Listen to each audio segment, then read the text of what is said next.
So welcome back to another video. Not a lot of people do these. We've got a VW Fox with an S3 engine. This thing is a mix and match of so many parts to make it work. It might look like an abandoned vehicle, but I can tell you there is something special under the engine bay. So let's dive in and let's look at what makes this Polo so special.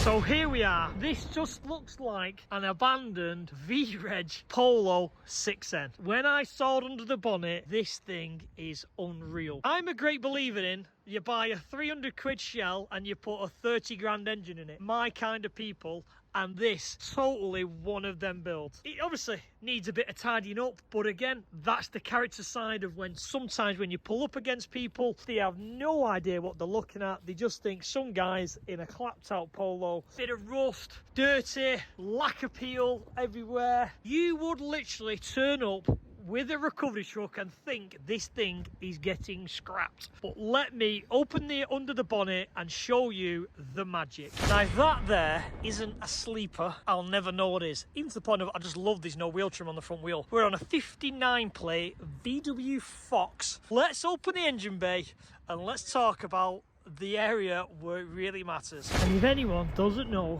what this is a 2 litre TFSI with a 7-speed DSG gearbox. As far as I'm hearing, there's not many done of these, probably maybe 2 or 3 at best. This is brilliant. This is the engine out of something like 51, 52, so that's a 2001, 2002 for anyone who's overseas. Audi S3, 1.8 turbo, so it's the KO3, not the KO4, so it's not the BAM engine, which probably came a bit later on. Not much road to report. Recirculating dump valve, the 1.8's never lights, external dump valves. I have to pick this up. It's a VW, but what makes it go fast? The GM badge.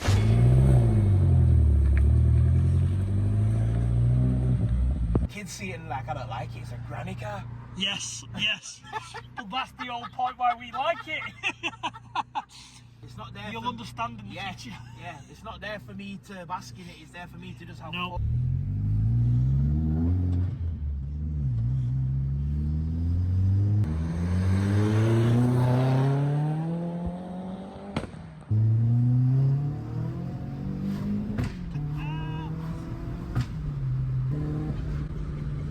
Just goes back to the fact of you don't need all the horsepower, just something that makes you smile. The people who are standing aside the road going, what the is that? You come past in your little flipping Fox.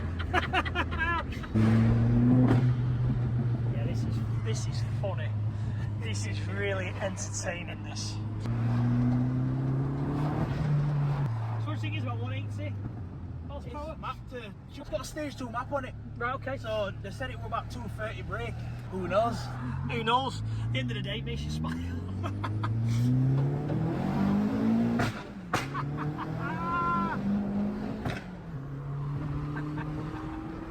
This little Fox should not be doing that, should it? Listen, I admit I'm not the biggest fan of the pops and bangs and all that, but you'd like to have it when you need it. Yeah. And I can see you dancing with your foot together, and we all do it. Short shift as well.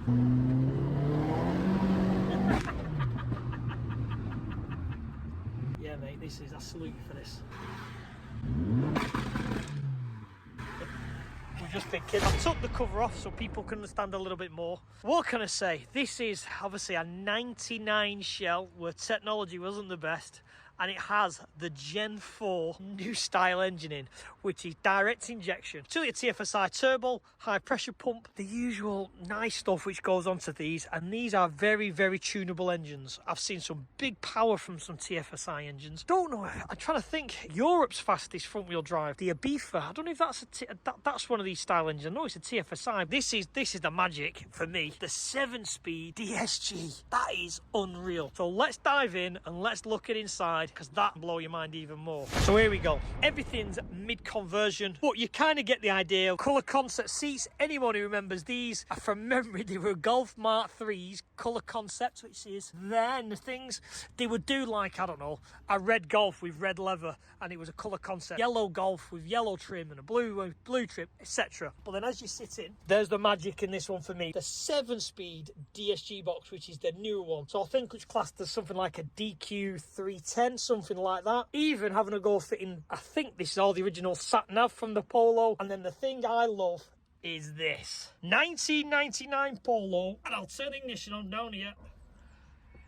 Look at that magic. That is insane. All lights up, all works. Unbelievable. There you go. It's all turning off now. I can't get over this. It's amazing. So we've done it so it starts. No fuel at the moment, so we can't start it, unfortunately, but we will come back and obviously film this as a finished car. Everything's just working. It's brilliant. And as once you've demobilised the ECU, makes life a little bit easier when doing stuff. Go back to the fact of, I love people who built very expensive engines in stupidly cheap rusty shells. It is fantastic. Now, to make people understand how we kind of work on these conversions, how I do them and other people do them, it's all about getting them in the engine bay. And this is the exact same scenario. So he's literally got it into location, bit of wood, you see a bit of a wood screw there, but a bit of wood so you can see the physical concept works. And the same with this side, just a bit of wood wedged in, hold it up. So then all that means is, you know it fits, you know it's in the right location, you can jiggle it round, you can basically make your mounts around that area. Mounts are kind of, I always say, are one of the last things you do on an engine swap. The first one is always drive shaft angles, because they're predetermined. You can't have them too stiff, too up, too down. You've got to get your drive shaft angles first, then mount your engine. And that's why it's like this. This is going to be on custom drive shafts, because he tells me that the engines have gone from the bolting cup style to literally spline style, so he's having to fiddle around with that, because at the end of the day, this is something that people don't do. Being such a new engine into such an old shell, it's not what people have done, so he's kind of learning as he goes. But to express how this is done, they strip the full car, strip the full loom, and you run everything front to rear. So the full loom in this car is from the new Polo. As you can see, all the loom has been laid out from front to rear. So even this, which is for like the backlights, the fuel pumps, you can see all goes up, all gets run in, and I would have thought these are for like curtain airbags, and it all runs in to the back. That is, as I say, probably the simplest way of swapping from one shell to another.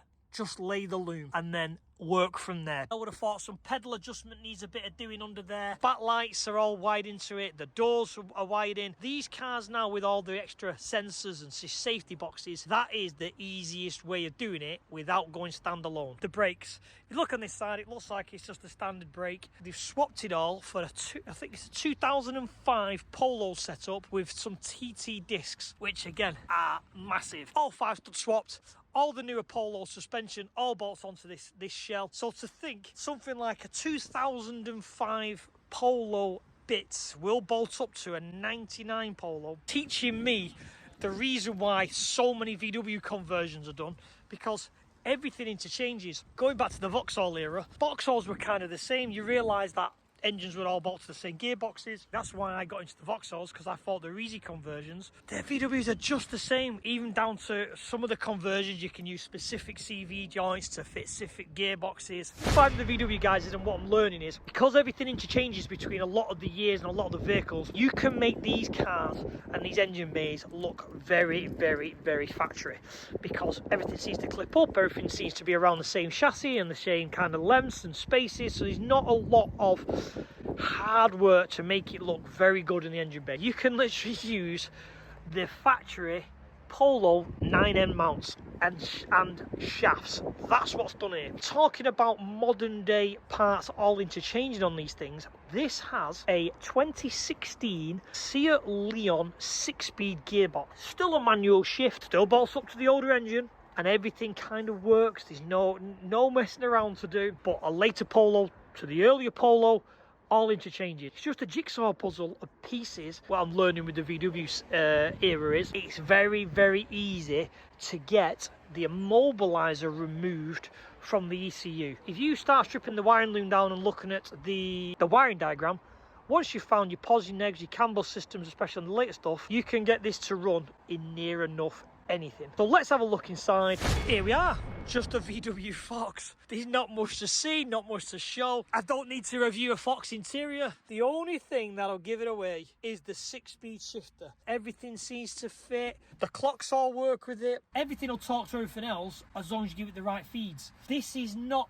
had a full wiring loom from front to rear. It's had it spliced in. Early stuff, splice it in. Later stuff, run the full looms. That's an example of this build.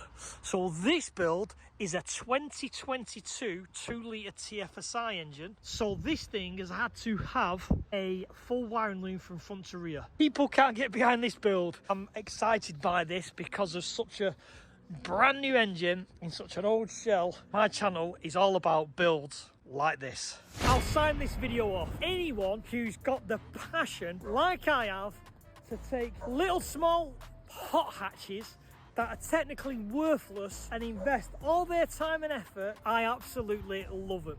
And talking to the owner, he's basically had the same kind of upbringing and development of these cars and why they've been printed in his brain so much as me. So what a guy, what a build, and we will be back to see this when it is complete, take it out for a drive and go out in a 7-speed 2-litre TFSI 6M Polo. So signing off. Thanks for watching, guys, and I'll see you all on the next video.